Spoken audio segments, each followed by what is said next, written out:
ஒரு அழகான அமைதியான சிறிய கிராமத்தில் அருண் என்ற ஒரு சிறுவன் தனது தாத்தாவுடன் வாழ்ந்து வந்தான்.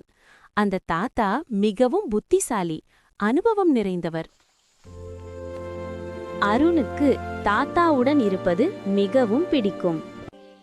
தத்தா, நம்ம கிராமம் ரொம்ப அழகா இருக்கே.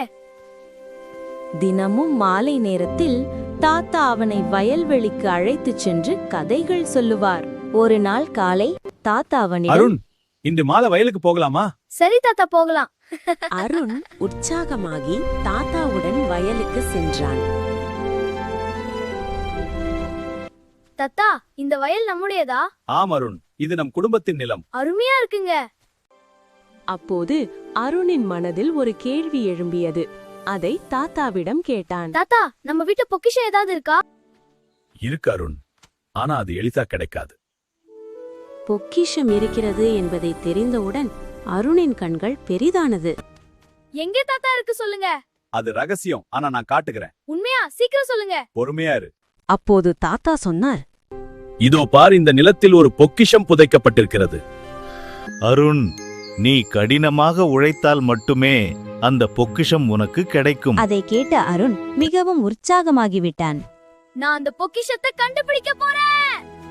மறுநாள் காலையில் ஒரு சிறிய கருவியை எடுத்துக்கொண்டு வயலுக்கு ஓடினான். ஒருவேளை இங்க இருக்குமோ? அருண் மண்ணை தோண்ட ஆரம்பித்தான். அடா, இங்க ஒண்ணுமே இல்லையே. ஒரு இடம் தோண்டினான்.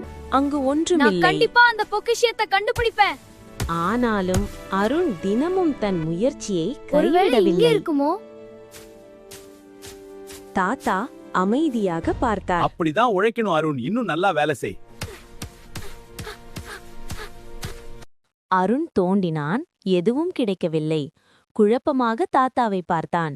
அப்போது தாத்தா சொன்னார், அருண், இப்போது இன்னொரு வேலை இருக்கிறது. இப்போ இந்த நிலம் விதை போட தயாரா இருக்கு. இப்போ விதை போடலாம் அருண். ஆமா தாத்தா. அந்த நிலம் உழுது போன நிலமாக மாறிவிட்டது. தாத்தா, இப்போ இந்த பயிரெல்லாம் வளரும் இல்லையா? ஆமா கண்ணு, நம்ம நல்லா பாத்துக்கிட்டா நிச்சயம் வளரும். இருவரும் சேர்ந்து விதைகளை போட்டார்கள். சில நாட்கள் கழித்து மழை பெய்தது. அருண், இயற்கை நம்ம உழைப்புக்கு கண்டிப்பாக பதில் தரும். சில வாரங்களுக்கு பின் பயிர்கள் வளர ஆரம்பித்தது. தாத்தா, எல்லாம் பச்சை ஆகுது. என்னால நம்பவே முடியல, எவ்வளவு அழகா இருக்கு.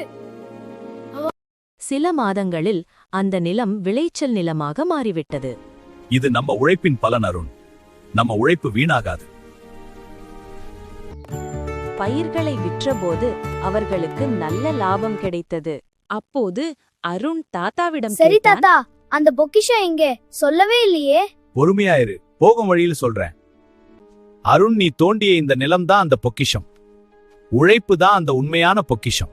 அருண் அருண், குழப்பமாக நான் உனக்கு ஒரு பார்த்தான். உண்மையை கற்றுக் கொடுக்க நினைத்தேன். கடின உழைப்பு தான் வாழ்க்கையின் மிகப்பெரிய பொக்கிஷம். நீ உழைத்ததால் தான் இந்த நிலம் பயிர் கொடுத்தது. அப்போதுதான் அருணுக்கு புரிந்தது. தாத்தா, இப்போ எனக்கு உண்மையான பொக்கிஷம் என்னன்னு தெரிஞ்சிருச்சு.